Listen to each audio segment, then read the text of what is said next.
We're going to start off in East Portland tonight, where parts of Southeast Powell Boulevard is shut down in both directions after a deadly crash. Portland police saying the crash between a car and a motorcycle happened near Powell Park just after 2 p.m. The motorcyclist was rushed to the hospital, where they later died.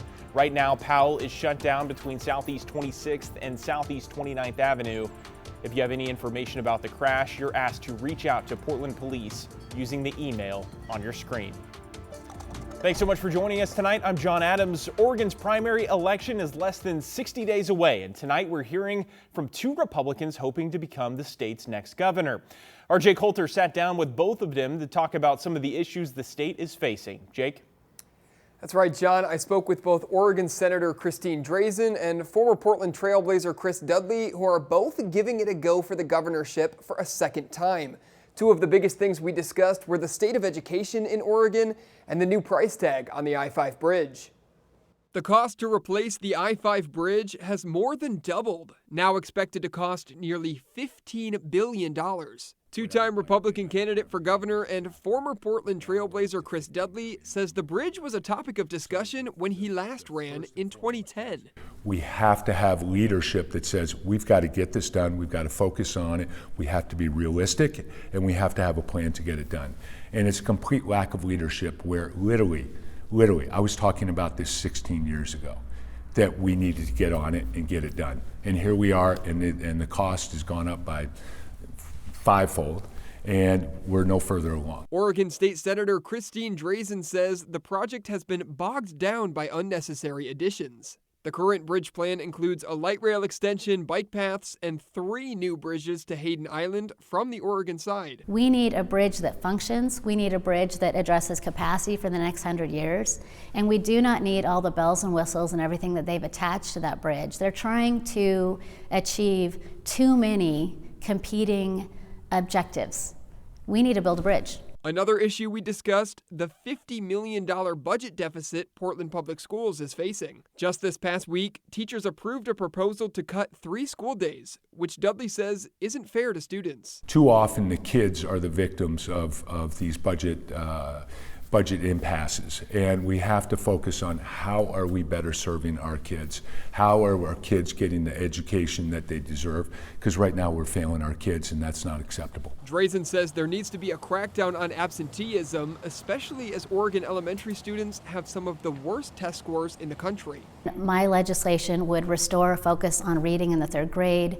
It would restore our graduation requirements, and it would allow teachers to be able to have some control in their classrooms again so that they can focus on learning. And the Oregon primary election for governor is on May 19th. John? All right, it's coming up right around the corner. All right, Jake, thanks so much. Okay, time to talk weather and take a live look outside. After a chilly start to the day, it turned into a beautiful Saturday across the Pacific Northwest. Meteorologist Joe Ranieri joining us now. Joe, we are officially in spring, and we're starting to see the signs of it outside. It's here. We made it through the long winter, but although our winter wasn't all that bad, the first full day of spring is looking gorgeous across the Pacific Northwest, and it's going to continue to be that way heading into tomorrow, although it will be a little bit on the chilly side heading into your Sunday morning as well. Let's go to downtown Portland from our Pioneer Park building camera. We're looking at a temperature of 57 degrees.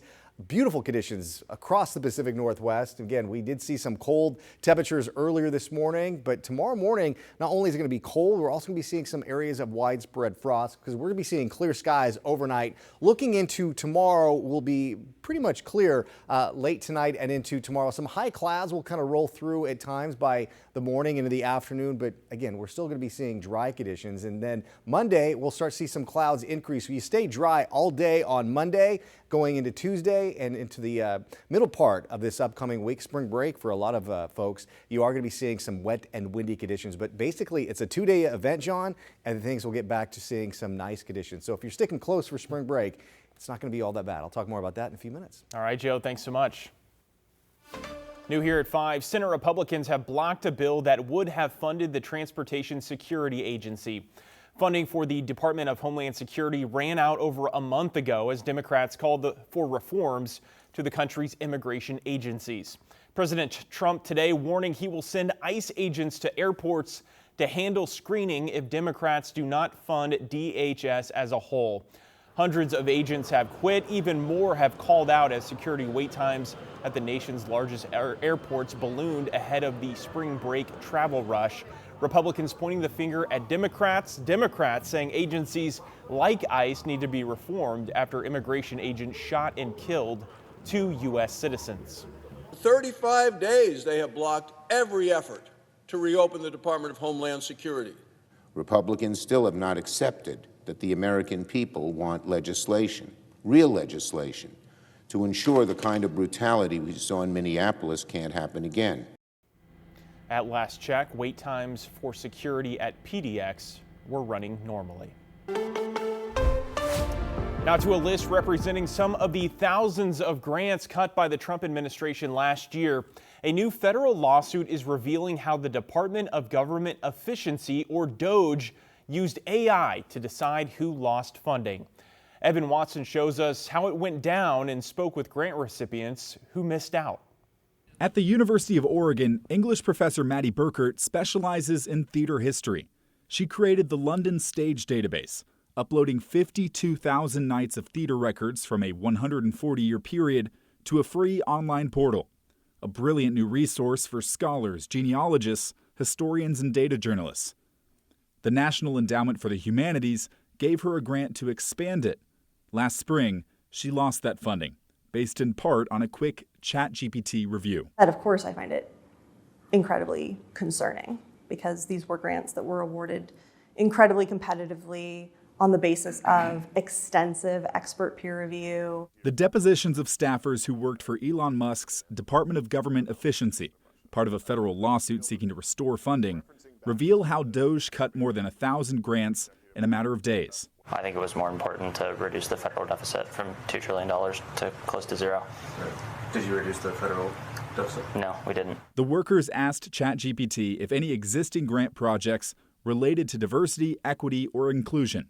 They didn't define DEI and asked for responses limited to 120 characters. I actually asked Claude yesterday, the chatbot Claude, whether I could ask it to help me make some decisions about whether to terminate some federal grants. And the answer I got was, no, you really should not. That is not an appropriate use case for a large language model because of context and expertise and regulations. DOGE ended up cutting roughly 97% of appropriated humanities grants, also targeting projects green-lighted during the Biden administration. You'd say a ChatGPT review, a quick, massive purge of thousands of grants, that's not an effective way of cutting appropriate funds. I do not believe so, no. One DOGE staffer repeatedly struggled to define DEI in his deposition, referring to President Trump's executive order, which also didn't define DEI. Do you have an understanding as you sit here today of what DEI means? Yeah. Okay, so what's your understanding of what it means? Well, it is exactly what was written in the EO. The High Desert Museum in Bend lost $750,000 in funding for 5 grants, including ones focused on the plateau's indigenous people and the changing climate's impact on the region. We're not going to feel that right now.